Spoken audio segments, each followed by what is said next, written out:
కాగ్ని వేదికలను తెలంగాణ అసెంబ్లీలో ప్రవేశపెట్టింది ప్రభుత్వం. కాళేశ్వరం ప్రాజెక్టు ఆడిట్, రాష్ట్ర ఆర్థిక రంగంపై నివేదిక ఇచ్చింది కాగ్.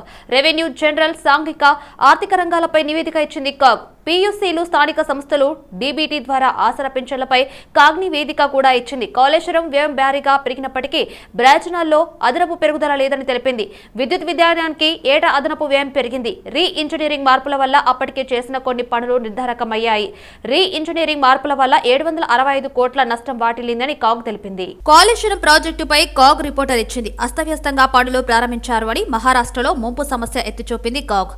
డిపిఆర్లో 63,352 కోట్లు చూపించి 1,06,000 కోట్లకు అంచనా వ్యయం పెంచారు వెల్లడించింది.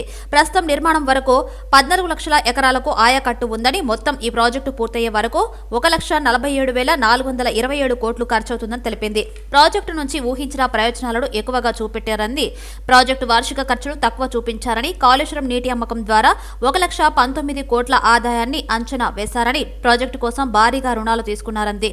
15 బ్యాంకులతో 87,000 కోట్లు సమకూర్చుకోవాలని ఒప్పందం చేసుకున్నారని వెల్లడించింది.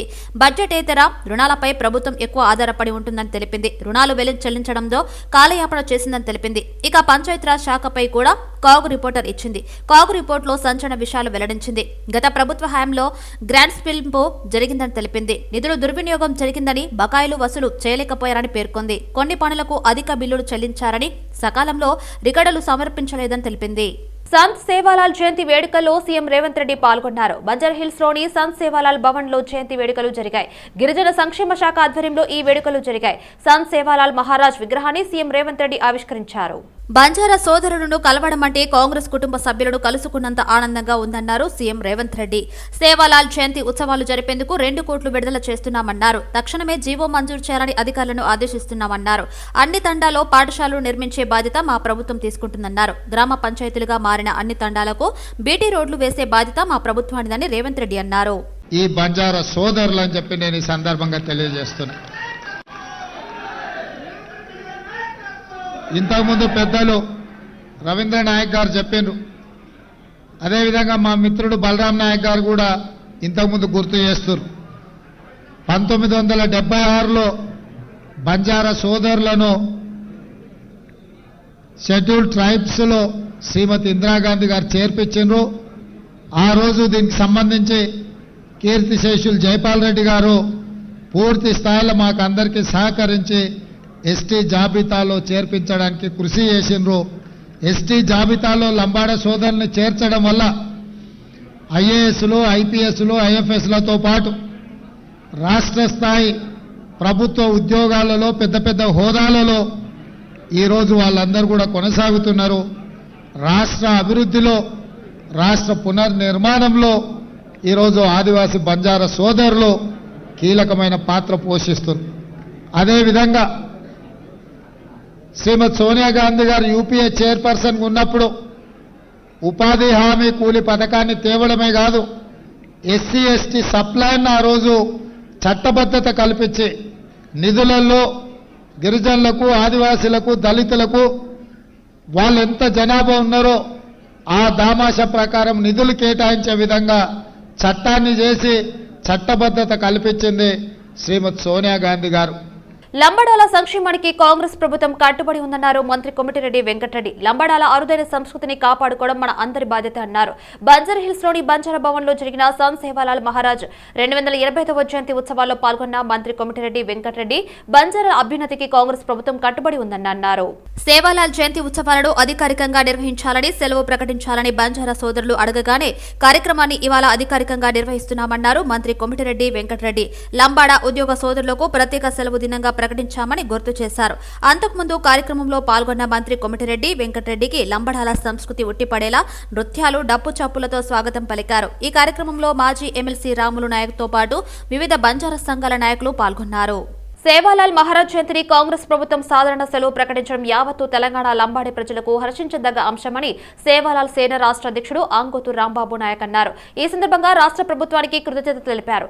గత కొన్ని సంవత్సరాలుగా అలుపెరగని పోరాటంలో భాగంగా హక్కులపై ఉద్యమాలే ఊపిరిగా తెలంగాణ రాష్ట్రంలో అనేక పోరాట ఫలితమే ఈ రోజు సెలవు దినంగా ప్రకటించారన్నారు. ఎన్నో అలుపెరిగిన పోరాటంలో భాగంగా మరి గత కొన్ని సంవత్సరాలుగా అనేక ఉద్యమాలు చేసుకుంటూ అనేక మరి ముట్టడిలు చేసుకుంటూ మరి తెలంగాణ రాష్ట్రంలో లంబాడి ప్రజలకు జరుగుతున్న అన్యాయాన్ని ఎప్పటికప్పుడు ఎండగడుతూ మరి రాష్ట్ర ప్రభుత్వాలకు మరి ప్రజలకు మధ్యలో మరి అనేక ఉద్యమాలు చేస్తూ మరి ముందుకు వస్తున్నటువంటి అంశాన్ని మరి ఈరోజు గుర్తు చేస్తూ ఈరోజు తెలంగాణ రాష్ట్రంలో మరి కాంగ్రెస్ ప్రభుత్వం మరి సంత శ్రీ సేవాలాల్ మహారాజ్ గారి 285వ జయంతి ఉత్సవాలకు మరి రాష్ట్ర ప్రభుత్వము సాధారణమైన సెలవును ప్రకటించడం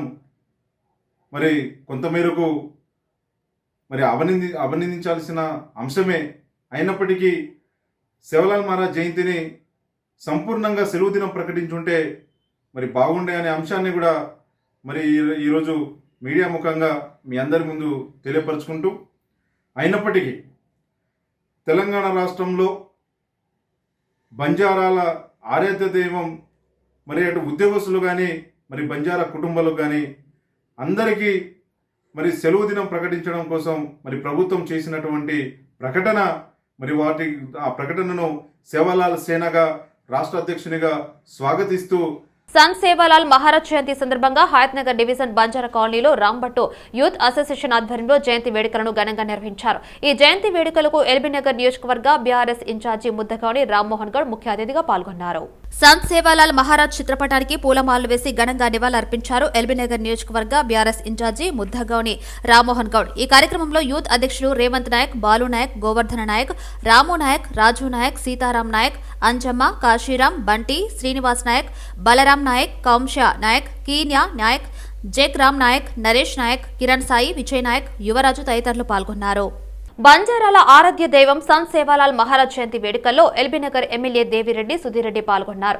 ఎల్బీనగర్ పై ఫ్లైఓవర్ కింద బంజారా నాయకులు ఏర్పాటు చేసిన వారి యొక్క చిత్రపటానికి పూలమాలలు వేసి నివాళులర్పించారు. సమాజ శ్రేయస్సు కోసం వారు చూపించిన మార్గం ఆదర్శనీయమని సుధీరెడ్డి తెలిపారు. ఇటీ కార్యక్రమంలో నాగోల్ డివిజన్ బారాసా పార్టీ అధ్యక్షులు తూర్పాటి చిరంజీవి, నాయకులు రమావత్ రవి నాయక్, లింగం గౌడ్, రమావత్ రాములు నాయక్, ఆంగుత్ శ్రీనివాస్, కేతావత్ గోపాల్ నాయక్, సభావత్ కృష్ణ నాయక్, చౌహాన్, కేతావత్ జగన్, శ్రీశైలం, ఇస్లావత్ లక్ష్మణ్, ఇస్లావత్ గోపీ నాయక్ తదితరులు పాల్గొన్నారు. సిద్దిపేట జిల్లా హుస్నాబాద్ లో సంత్ సేవాలాల్ మహారాజ్ 285వ జయంతి ఉత్సవాల్లో పాల్గొన్న వారు మంత్రి పొన్నం ప్రభాకర్ బోగు బండార్లో ప్రత్యేక పూజలు చేశారు. మంత్రి పొన్నం ప్రభాకర్ ఇందిరాగాంధీ ప్రవేశపెట్టిన రిజర్వేషన్ వల్లనే గిరిజన జీవితాల్లో వెలుగులు నిండాయని మంత్రి పొన్నం ప్రభాకర్ గిరిజన రిజర్వేషన్లు ఉన్న నియోజకవర్గాల కంటే కూడా హుస్నాబాద్ నియోజకవర్గంలో గిరిజనుల అభివృద్ధి కోసం కృషి చేస్తామన్నారు. గౌరవెల్లి ప్రాజెక్టు నీళ్ల కోసం ప్రజలు కొట్లాడుతున్నామంటున్నారు. నీళ్ల కోసం అసెంబ్లీలో చర్చిస్తే బీఆర్ఎస్ ఎమ్మెల్యేలు ఎదురుదాడికి దిగుతున్నారన్నారు. బీఆర్ఎస్ నాయకులు భయపెడితే భయపడేదే లేదన్నారు. వాళ్లకు నేనేమి పాలేరు కాదన్నారు. మహేశ్వరం మండలం ఉప్పుగడ్డ తండా గ్రామంలో సంత్ సేవాలాల్ మహారాజ్ జయంతి వేడుకల్లో ఎమ్మెల్యే సబితా ఇంద్రారెడ్డి పాల్గొన్నారు. భోగ్ బండారు పూజా కార్యక్రమానికి ముఖ్య అతిథిగా హాజరైన సబితా ఇంద్రారెడ్డి సేవాలాల్ మహారాజ్ జగదంబ దేవాలయంలో ఘనంగా పూజా కార్యక్రమాలు నిర్వహించారు. మహేశ్వరంలో నియోజకవర్గంలోని సేవాలాల్ ఆలయ నిర్మాణ కమిటీ సభ్యులతో సమావేశమై గుడి నిర్మాణ పనుల గురించి అడిగి తెలుసుకున్నారు ఎమ్మెల్యే సబితా ఇంద్రారెడ్డి. కార్యక్రమంలో ప్రజాప్రతినిధులు, బీఆర్ఎస్ పార్టీ నాయకులు, కార్యకర్తలు, అభిమానులు పాల్గొన్నారు. పార్లమెంటు ఎన్నికల్లో కనీసం 10 స్థానాల్లో గెలిపే లక్ష్యంగా బీజేపీ వ్యూహాత్మకంగా ముందుకెళ్తుంది. ఈ నెల 20 నుంచి విజయ సంకల్ప యాత్ర పేరిట రథయాత్రలు చేపడుతుంది. 17 పార్లమెంటు స్థానాలను కమలదళం 5 క్లస్టర్లుగా విభజించిన పార్టీ అన్ని నియోజకవర్గాలను చుట్టేలా ప్రణాళికలు రచిస్తుంది. 5 క్లస్టర్లలో 4238 కిలోమీటర్ల మేర ఈ రథయాత్రలు సాగనున్నాయి. యాత్ర ముగింపు సభకు ప్రధాని మోదీ రాబోతున్నట్లు తెలుస్తుంది. శాస్త్ర సాంకేతికత రంగాలలో భారతదేశం ప్రపంచ దేశాలను శాసించే స్థాయిలో ఉందని కేంద్ర భూ విజ్ఞాన శాఖ మంత్రి కిరణ్ రిజిజు అన్నారు. హైదరాబాద్ ప్రగతినగర్లోని INCOIS లో నూతనంగా ఏర్పాటు చేసిన SYNOPS విభాగాన్ని ఆయన ప్రారంభించారు. ఎన్కాయిస్ శాస్త్రవేత్తలు 25 ఏళ్లుగా ఎన్నో పరిశోధనలు చేసి మన దేశానికే కాకుండా ప్రపంచ దేశాలకు సైతం దిక్సూచిగా నిలిచారని కేంద్ర మంత్రి కిరణ్ రిజిజు ప్రశంసించారు. ఈ సందర్భంగా ICAIS లో జరుగుతున్న పరిశోధనలు అడిగి తెలుసుకున్నారు. సముద్రంలోని రాకెట్ల నమూనాతో కూడిన రోడర్లను పరిశీలించి భూగోళ నమూనా ద్వారా సముద్ర స్థితిగతులను ప్రత్యక్షంగా వీక్షించారు. Coming to this center itself will make you understand whole ocean life. The government of India's deep ocean mission and our vision for blue economy will be properly anchored by INCOIS. I'm very glad that today I could visit here and had an interaction with our director and the other team members here. In next 3 to 4 years time we would be accomplishing our రాష్ట్ర ప్రభుత్వం వేరుశెనగ పంటకు కనీస మద్దతు ధర కల్పించకపోవడంపై MLC కవిత ఆందోళన వ్యక్తం చేశారు. నాగర్ కర్నూలు జిల్లాలోని అచ్చంపేట, నాగర్ కర్నూలు వ్యవసాయ మార్కెట్లో రైతుల నిరసనలపై ఆమె స్పందించారు. వేరుశెనగ పంటకు కనీస మద్దతు ధర 6,377 ఉండగా 4 నుంచి 5,000కి కొనుగోలు చేస్తున్నారని ఆవేదన వ్యక్తం చేశారు. రైతులకు కనీస మద్దతు ధర అంశాన్ని సభలో ప్రత్యేకంగా ప్రస్తావించడానికి శాసన మండలి చైర్మన్ అనుమతి కోరుతూ లేఖ రాశారు. దళారీ వ్యవస్థను పారద్రోలి రైతుల ప్రయోజనాలను కాపాడాలని ఆమె విజ్ఞప్తి చేశారు. రైతులకు నష్టం కలిగించే వారిపై ప్రభుత్వం చర్యలు తీసుకోవాలన్నారు. రైతుకు గిట్టుబాటు ధర కల్పించడానికి ప్రభుత్వం ముందుకు రావాలని సూచించారు. తెలంగాణ సచివాలయం ప్రాంగణంలో రాజీవ్ గాంధీ విగ్రహం ఏర్పాటుపై ఎమ్మెల్సీ కవిత అభ్యంతరం తెలిపారు. సభలో ఈ అంశాన్ని లేవనెత్తడానికి మండలి చైర్మన్ అనుమతి కోరారు ఎమ్మెల్సీ కవిత. రాజీవ్ గాంధీ విగ్రహం ఏర్పాటుపై ప్రభుత్వం పునరాలోచన చేయాలన్నారు. అఖిల భారతీయ విద్యార్థి పరిషత్ ఆధ్వర్యంలో ఆర్ట్స్ కళాశాల ప్రాంగణంలో సంత్ సేవాలాల్ మహారాజ్ 285వ జయంతి ఉత్సవాలు భోగ్ బండార పూజ కార్యక్రమం నిర్వహించారు. కార్యక్రమానికి బీజేపీ ఎస్టీ మోర్చా రాష్ట్ర అధ్యక్షుడు కళ్యాణ్ నాయక్ హాజరయ్యారు. సంత్ సేవాలాల్ గొప్ప సంఘ సంస్కర్త, ఆధ్యాత్మికవేత్త అని బీజేపీ ఎస్టీ మోర్చా రాష్ట్ర అధ్యక్షుడు కళ్యాణ్ నాయక్ కొనియాడారు. బంజారా జాతి మంచి మార్గంలో పయనించడానికి పుట్టిన గొప్ప ఆధ్యాత్మికవేత్త అని అన్నారు. బంజారా జాతి ఔన్నత్యాన్ని ప్రపంచానికి చాటేలా అహింసా సిద్ధాంతానికి పునాదాలు వేశారని అన్నారు. అందుకే సంత్ సేవాలాల్ ఇతర కులాల వారికి కూడా ఆదర్శమూర్తిగా నిలిచారని తెలిపారు. ఛత్రపతి శివాజీ మహారాజ్ జయంతి రోజు సెలవు దినంగా ప్రకటించాలని ముఖ్యమంత్రి రేవంత్ రెడ్డిని కలిసి వినతి పత్రం సమర్పించారు. Chhatrapati Shivaji Maharaj foundation chairman C D Chavan సచివాలయం వద్ద ఏర్పాటు చేసిన ఓ కార్యక్రమంలో ఫౌండేషన్ చైర్మన్ సిడి చవాన్ ముఖ్యమంత్రి రేవంత్ రెడ్డిని మర్యాదపూర్వకంగా కలిసి వినతి పత్రాన్ని సమర్పించారు. సానుకూలంగా స్పందించిన ముఖ్యమంత్రి రేవంత్ రెడ్డికి ధన్యవాదాలు తెలిపారు. Chhatrapati Shivaji Maharaj foundation chairman CD Chauhan ఫిబ్రవరి 19న ఛత్రపతి శివాజీ మహారాజ్ జయంతి సందర్భంగా సెలవు దినం ప్రకటించాలని కోరగా సానుకూలంగా స్పందించారని ఆయన తెలిపారు. డీసీసీ అధ్యక్షుడు డాక్టర్ సి రోహిన్ రెడ్డికి ప్రత్యేక ధన్యవాదాలు తెలిపారు. ఛత్రపతి శివాజీ జయంతి రోజు పెద్ద ఎత్తున కార్యక్రమాలను నిర్వహిస్తున్నట్టు ఉస్మానియా యూనివర్సిటీలో ఛత్రపతి శివాజీ జయంతి వేడుకలు ప్రారంభించి ఊరేగింపుగా ఓయూ కళాశాల నుంచి రామ్నగర్, గుండు, ముషీరాబాద్, కవాడిగూడ, ట్యాంక్ బండ్, సచివాలయం, ఖైరతాబాద్, పంజగుట్ట, అమీర్పేట్, ఎర్రగడ్డ మీదుగా సనత్ నగర్ లో ముగింపు కార్యక్రమం నిర్వహిస్తున్నట్లు ఆయన తెలిపారు. శివాజీ మహారాజ్ భక్తులు ఈ కార్యక్రమంలో అధిక సంఖ్యలో పాల్గొనాలని ఆయన కోరారు. సెక్రటరేట్ ఆపోజిట్ లో రాజీవ్ గాంధీ స్టాచ్యూ అనే ఫౌండేషన్ స్టోన్ లేయింగ్ సెరమనీ జరిగింది. ఈ ప్రోగ్రాంలో మన honourable chief minister Anumula Shri Revanth Reddy గారు వచ్చారు. ఈ సందర్భంగా ఆయనతో కలిసి ఒక రిప్రజెంటేషన్ అనేది పర్సనల్గా మనం కలిసి ఆయనకు ఇవ్వడం జరిగింది. 19న ఫిబ్రవరి మనకు శ్రీ ఛత్రపతి శివాజీ మహారాజ్ జయంతి రోజు స్టేట్ హాలిడే డిక్లేర్ చేయాలనే ఆ రిక్వెస్ట్ ఆయనకు అందింది. ఆయన కూడా సానుకూలంగా స్పందిస్తూ ఒక అష్యూరెన్స్ అని ఇచ్చారు. ఆ విషయంలో ఆయన ఆలోచిస్తా అని చెప్పారు. ఆ విషయంలో తొందరగా డిసిషన్ కూడా తీసుకుంటారని చెప్పారు. మాకు అనిపిస్తుంది ఏంటంటే ఆయన డెఫినెట్గా హాలిడే డిక్లేర్ చేస్తారని మేము ఆశిస్తున్నాము. మేము చాలా పాజిటివ్గా ఆలోచించి ఈ 19న విత్ హాలిడేనే మేము through out Telangana Shivaji devotees అందరూ కలిసి హాలిడే డిక్లేర్ చేసిన తర్వాత సెలబ్రేషన్స్ డెఫినెట్గా చేస్తామని మేము ఆశిస్తున్నాము. తటాకాలు మింగిన కబ్జాదారుల కోరలు పీకేస్తామన్నారు కాంగ్రెస్ నేత కేఎల్ఆర్. బీఎంసీ, ఎంఎంఎంసీ కార్పొరేషన్లలో చెరువుల పరిశీలన త్వరలో మంత్రి ఉత్తమ్తో చెరువుల సుందరీకరణ, అక్రమాలపై రివ్యూ నిర్వహిస్తామన్నారు. బడంగ్పేట్, మీర్పేట్ కార్పొరేషన్లో మాయమైన చెరువులను మళ్లీ రీసోర్ట్ చేసేలా, కబ్జాదారులపై పీడీ యాక్ట్ కేసులు నమోదు చేసేలా చర్యలు తీసుకుంటామని హెచ్చరించారు. మహేశ్వరం నియోజకవర్గం కాంగ్రెస్ ఇన్ఛార్జి కిచ్చన్న గారి లక్ష్మారెడ్డి త్వరలో ఇరిగేషన్ మంత్రి ఉత్తమ్ కుమార్ రెడ్డి చెరువులను పరిశీలిస్తారని తెలిపారు. మహేశ్వరం కాన్స్టిట్యున్సీలో చెరువులు మాయం. దీనిపైన ఇరిగేషన్ మంత్రి ఈఎన్సీ లెవెల్లో రివ్యూ చేయటం జరిగింది. రిస్టోర్ ఆల్ ది ట్యాంక్స్ అని ఆదేశాలు ఇవ్వటం జరిగింది.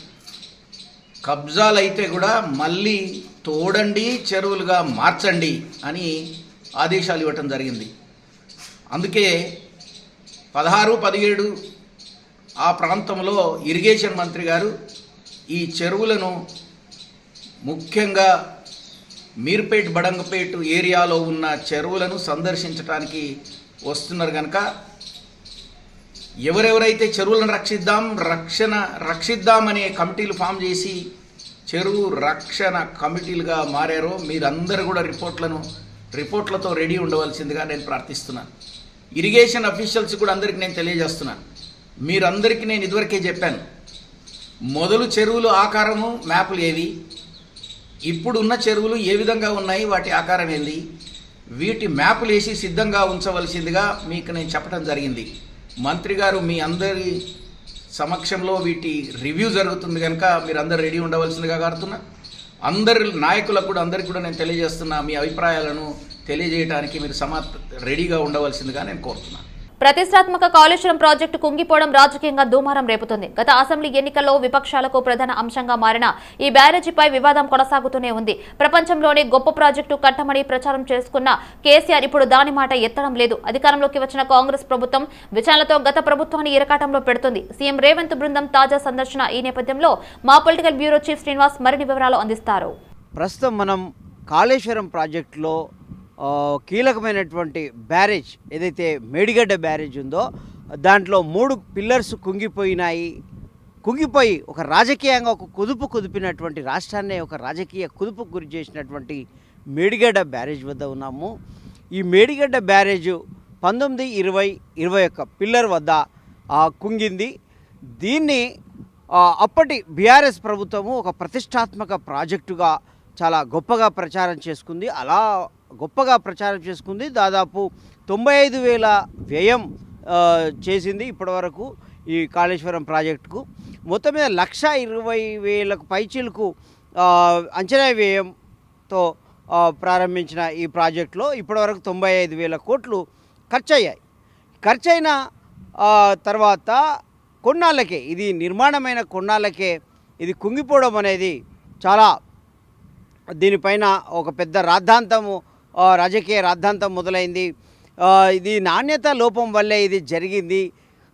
దీంట్లో వేలాది రూపాయలు అప్పట్లో ఉన్న అధికార పార్టీ బీఆర్ఎస్ అధినేత అప్పటి సీఎం కేసీఆర్ ప్రభుత్వము పెద్దలు వేలాది కోట్లు కాజేశారు. దానివల్లే ఈ నాణ్యత లోపం వల్లే ఈ పరిస్థితి జరిగింది. ప్రజాధనం అంతా వృధా అయిందని కాంగ్రెస్ పార్టీ అప్పట్లో ఎన్నికల్లో ప్రధాన ప్రచారాస్త్రంగా అటు కాంగ్రెస్ కావచ్చు ఇటు బీజేపీ కావచ్చు ప్రధానంగా ప్రచారం చేశాయి.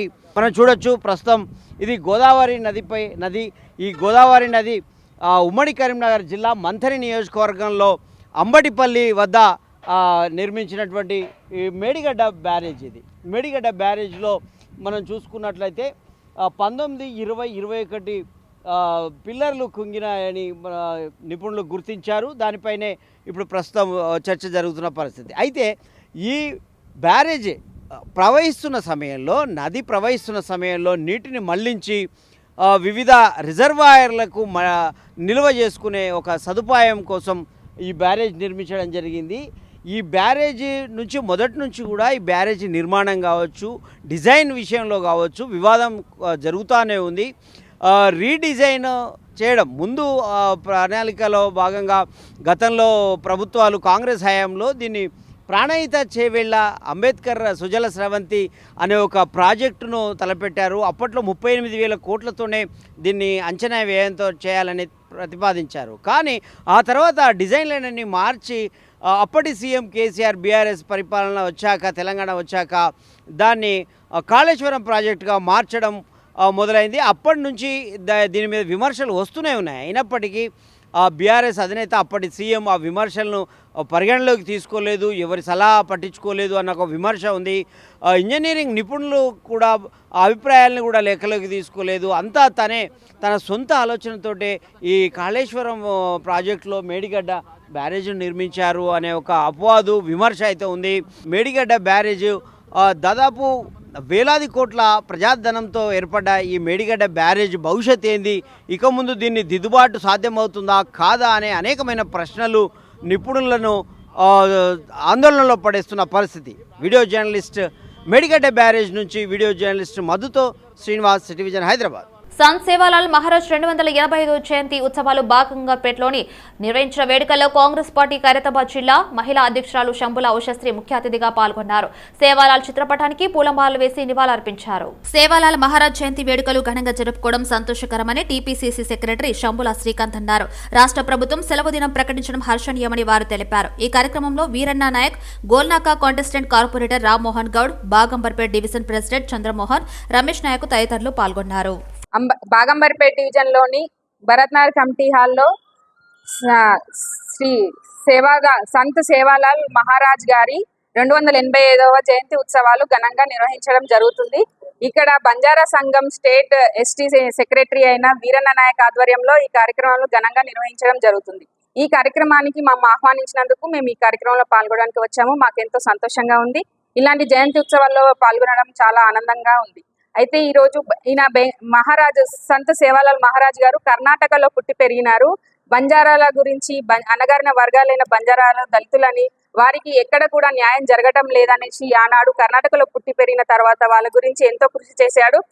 నిజాం ప్రభుత్వ పాలనలో ఇక్కడ బంజారాయిల్స్ లో ఉండే బంజారా సంఘం వాళ్ళందరూ కూడా నిజాం ప్రభుత్వ నిరంకుశత్వానికి బలైపోయి అందరూ కూడా విచ్ఛిన్నమయ్యి దేశం నలుమూలలా తండాలుగా విడిపోయి దేశం నలుమూలల అడవులలో జీవిస్తూ ఉన్నారు. ఈనాటికి వాళ్ళకి గుర్తింపు లేదని తెలుస్తుంది. కాబట్టి ఈ బంజారా సంఘం యొక్క కృషికి ఈయన సేవాలాల్ గారు ఎంతో కృషి చేశారు.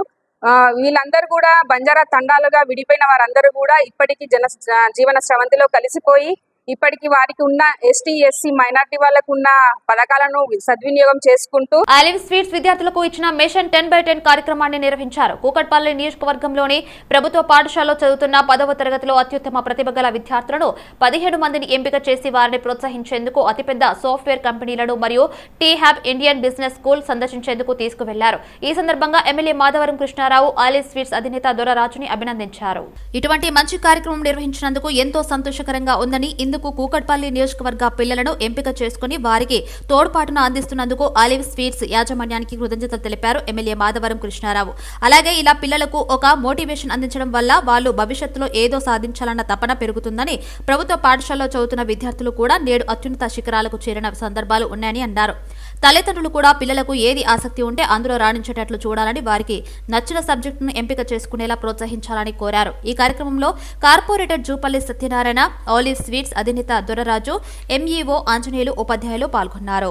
మేడారంలో మండమెలిగే పండుగ ఘనంగా జరిగింది. మహాజాతరకు సరిగ్గా వారం ముందు ఆలయ పూజారులు ఈ పండుగను నిర్వహించడం ఆనవాయితీగా వస్తుంది. మండమెలిగే పండుగతో జాతర ప్రారంభమైనట్లుగా ఆదివాసులు భావిస్తారు. వేకువజామునే పూజారులు ఆలయాలను శుద్ధి చేసి ముగ్గులు వేశారు. డోలు వాయిద్యాల నడుమ మేడారం పరిసరాల్లో పూజారులు, గ్రామస్తులు పసుపు కుంకుమాలతో పూజలు చేశారు. జాతర సమీపిస్తుండటంతో మేడారం పరిసరాలు భక్తులతో కిటకిటలాడుతున్నాయి. సమ్మక్క సార్లమ్మలను దర్శించుకునేందుకు భక్తులు లక్షలాదిగా తరలివస్తున్నారు.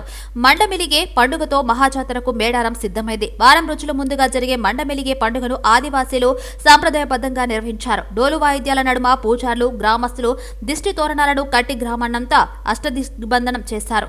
మేడారం మహాజాతరలో భక్తుల రద్దీ కొనసాగుతుంది. ఇప్పటికే పెద్ద సంఖ్యలో భక్తులు వడదేవతలను దర్శించుకునేందుకు తరలివస్తున్నారు. జంపన్న వాగులో పుణ్యస్నానాలు ఆచరించి గద్దెల వద్దకు పయనమవుతున్నారు. పసుపు కుంకుమలు, గాజులు, చీరసారెలు, బంగారాన్ని వడదేవతలకు కానుకగా సమర్పించి మొక్కులు చెల్లించుకుంటున్నారు. ప్రధాన జాతరకు ముందు నిర్వహించే మండమెలిగే పండుగ ఘనంగా జరిగింది. పూర్వం ప్రస్తుతం ఉన్న గుళ్ల స్థానాల్లో గుడిసెలుండేవి. జాతర నిర్వహించే సమయానికి ఇవి పాతపడటంతో అక్కడి ఆదివాసీ పూజారులు అడవికి వెళ్లి మండలు, వాసాలు, గడ్డి తీసుకొచ్చి కొత్త గుళ్లు నిర్మించేవారు. దీన్నో మండమెలిగే పండుగ అంటారు. ఈ పండుగను ఆదివాసీ సంప్రదాయం ప్రకారం డోలు వాయిద్యాల నడుమ కన్నుల పండుగగా నిర్వహించారు. ఆలయాన్ని శుద్ధి చేసి సమ్మక్క సార్లమ్మ తల్లులకు పూజలు చేసి నైవేద్యం సమర్పించారు. మేడారంలోని సమ్మక్క, కన్నేపల్లిలోని సారలమ్మ, పూడుగుండ్లలోని పగిడిద్దరాజు, కొండాయిలోని గోవిందరాజు ఆలయాల్లోనూ ఈ మండమెలిగే పండుగ ఉత్సవాలు జరిగాయి. ఫిబ్రవరి 21 నుంచి 24 వరకు జరిగే మహాజాతరకు 1,500,000 వరకు భక్తులు వస్తారన్నారు. మహిళలకు ఉచిత ప్రయాణం కల్పించడంతో రద్దీ ఎక్కువగా ఉండొచ్చని అధికారులు అంచనా వేస్తున్నారు. ఆసియా ఖండంలోని అతిపెద్ద గిరిజన జాతరగా పేరుగాంచిన వడదేవతలు సమ్మక్క సార్లమ్మ మహాజాతర 2 ఏళ్లకోసారి జరుగుతుంది. జాతర తొలి రోజు కన్నేపల్లి నుంచి సార్లమ్మ, పూడుగుండ్ల నుంచి పగిడిద్దరాజు, ఏటూరు నాగరం మండలం కొండాయి నుంచి గోవిందరాజుల ఆగమనం ఉంటుంది. రెండో రోజు చిలకలగుట్ట నుంచి సమ్మక్క ఆగమనం చేస్తారు. మూడో రోజు వడదేవతలంతా గద్దెలపై కొలువై భక్తి కోటితో పూజలు అందుకుంటారు. 4వ రోజు తిరిగి తల్లులవాడ ప్రవేశంతో జాతర ముగుస్తుంది. నకిలీల బెడద అనేది గద్వాల పట్టుచీరలకు మాత్రమే పరిమితం కాలేదు. పోచంపల్లి, ఇక్కత్, పుట్టపక్క, తెలియ రూమాల్లో కూడా వేధిస్తుంది. ఇవి కూడా భౌగోళిక గుర్తింపు పొందిన చేనేత ఉత్పత్తులే. వీటిని అరికట్టడానికి అక్కడక్కడ అధికారులు దాడులు చేస్తున్న క్షేత్రస్థాయిలో మాత్రం పూర్తిగా అరికట్టలేకపోతున్నారు. దాదాపు దేశ విదేశాలకు ఎగుమతి అవుతున్న ఈ చేనేత ఉత్పత్తులకు నకిలీల బెడద ఇప్పుడు నేతన్నలు కంటి మీద కుడుకు లేకుండా చేస్తుంది. పోచంపల్లి, ఇక్కత్, గద్వాల నారాయణపేట పట్టు, సిద్దిపేట గొల్లబామ చీరలు, పుటపాక, తేలియా రుమాల్, వరంగల్ తీవాచీలు తెలంగాణకే ప్రత్యేకమైన తలమానికమైన చేనేత వస్త్రాలివి. దేశంలో అలాంటివి చేనేత వస్త్రాలు వంటి తయారీ విధానాలు, డిజైన్లు మరెక్కడ ఎక్కడా కనిపించవు. తెలంగాణ సంస్కృతి సాంప్రదాయాలకు, వారసత్వ సంపదకు అవి ప్రతీకలు. భౌగోళిక గుర్తింపు పొందడం ద్వారా ఆ చేనేత వస్త్రాల మేధో హక్కులు సైతం ఆయా ప్రాంతాలకు మాత్రమే సొంతం. జిఐ ట్యాగ్ ఉందంటే ఆ గుర్తింపు పొందిన సంస్థలు లేదా సంఘాలు మాత్రమే వాటిని తయారు చేయాలి. తయారీ విధానం, డిజైన్లో ప్రత్యేక నైపుణ్యాలు ఇతరులెవరూ వాడకూడదు. వాటిని పోలిన వస్త్రాలన్నీ మరో విధానంలో తయారు చేయకూడదు. అయినా తెలంగాణ చేనేతలకు నకిలీల బెడద తప్పడం లేదు. వాటి దెబ్బకు నిజమైన చేనేత వస్త్రాల ఉత్పత్తి పడిపోతుంది. ఆ రంగంపై ఆధారపడ్డ కార్మికులు ఉపాధి కరవై కుల వృత్తిని వదిలి ప్రత్యామ్నాయ ఉపాధి మార్గాల వైపు మల్లుతున్నారు. చేనేత రంగంపై నకిలీ ప్రభావం ఎంతలా ఉందంటే చివరకు చేనేత మనుగడే ప్రశ్నార్థకమయ్యేందుగా కనిపిస్తుంది.